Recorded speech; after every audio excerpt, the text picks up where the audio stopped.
You are looking at a deciduous forest. Within a deciduous forest, there are forest layers.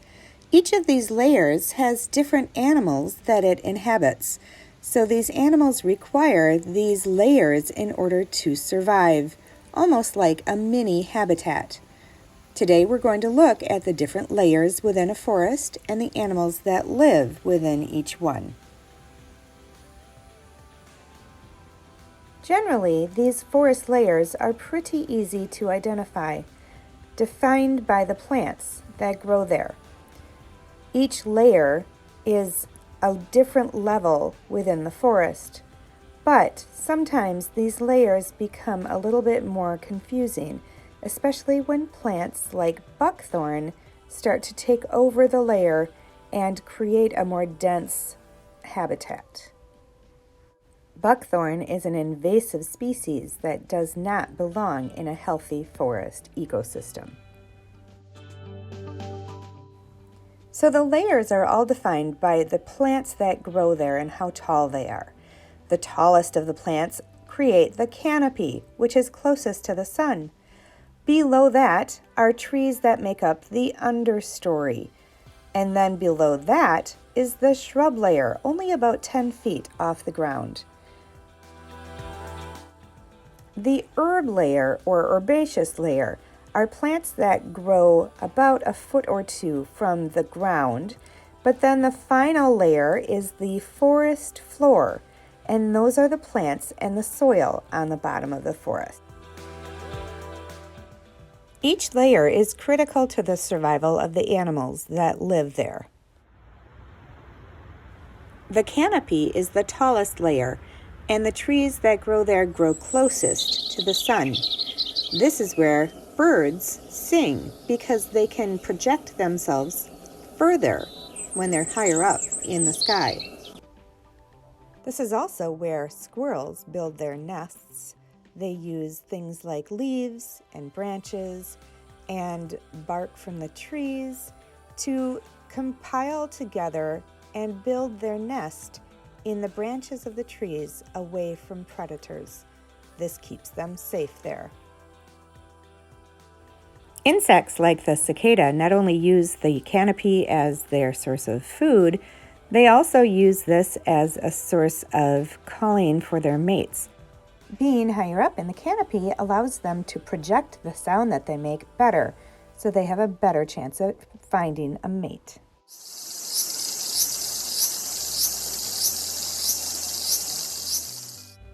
The second layer in the forest is the understory.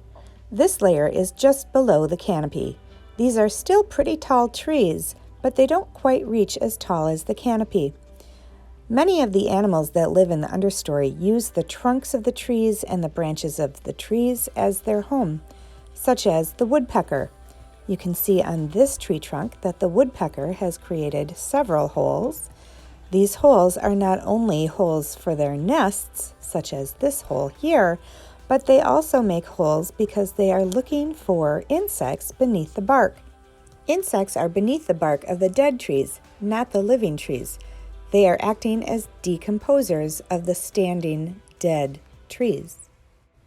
Another common resident of the understory is the raccoon.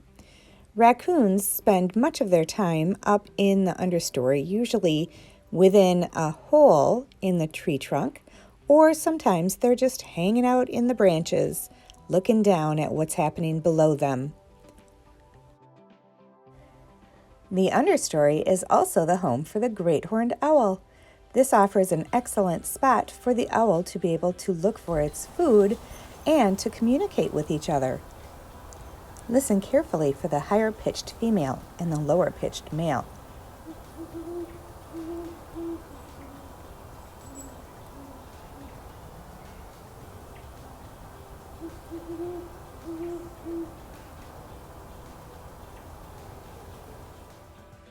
The next layer down is the shrub layer. This is the layer that stands about 10 feet off the ground, and these are bushes and shrubs that grow in the forest, as well as some younger saplings. Many shrubs are berry-producing plants, so this offers the animals an opportunity to find their food here. Like the blue jay. Blue jays eat acorns, but they also eat berries. And black bears are omnivores that eat primarily plants and berries, as well as some smaller animals. Another resident of the shrub layer is the white-tailed deer. The white-tailed deer browses on the twigs and branches of the shrubs, keeping their head higher up so they can be more aware of predators.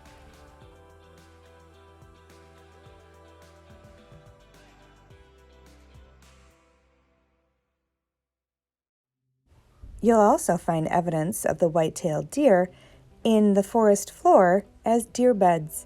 This is an area where the deer has laid down and matted down the foliage, so it's evident that the deer was laying there. Another sign is the deer trail, which shows the route that the deer take to make it easier for them to get through the forest, especially if there is a predator nearby. You can look on the deer trail to try to find evidence of the deer walking there, such as their tracks or their footprint in the dirt.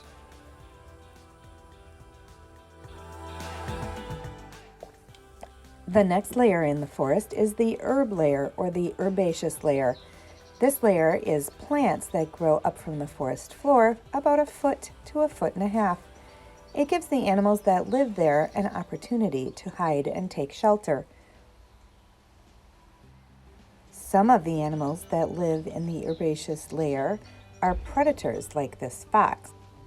Most of the animals in the herbaceous layer are prey animals, so they use this cover of the plants that are growing to keep them hidden from the predators.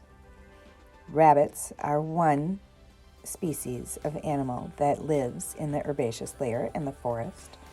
Another species is the gray squirrel. They also live up in the canopy, as we saw earlier. And the wild turkey is another species that uses the herbaceous layer as its home in the forest.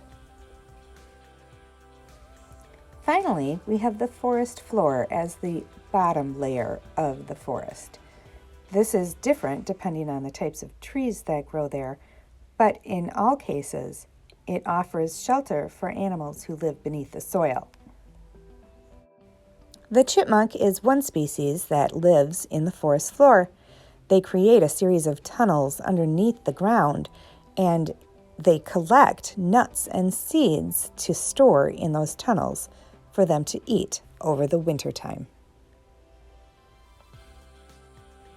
Another animal that lives in the forest floor is the field mouse or the wood mouse.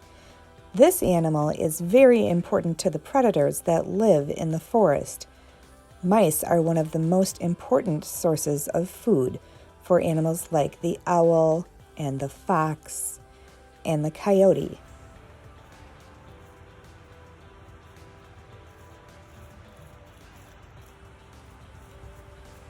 The other very critical thing that happens on the forest floor is decomposition. Decomposition is what occurs to any living thing that dies and eventually becomes dirt again.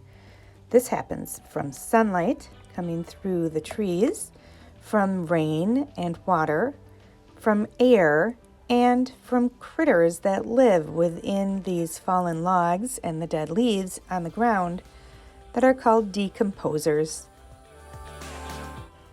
Decomposers are the critters that live within the fallen logs and things that have died and fallen to the forest floor. You can see evidence of these decomposers in this fallen log by looking at the little holes that are all along on the inside of the log and some of the things that are growing on the bottom side of the log on the soil. The process of decomposing is the fungus and the air and the water and all of those elements, along with these critters that live there, eat away at the material until it becomes like sawdust, and then it eventually goes back into the soil and becomes healthy soil for the forest floor to use as nutrients so that it can start to grow new plants again that have nice, healthy, vitamin-enriched soils to use. Some of the decomposers you might find are roly-polies, there might be a millipede, and there are always the earthworms that are found beneath the soil. All of these critters, plus more, help to break that soil down. Sometimes you may even find some spiders that are in that area because they're there to eat the insects and critters that they can catch in those logs as well. Many of these animals that live in these forest layers overlap every once in a while, especially when they are hunting for their food or looking for water. But for the most part, each of these layers gives the animals the space that they need so that they're able to create a home and survive in these forest layers successfully.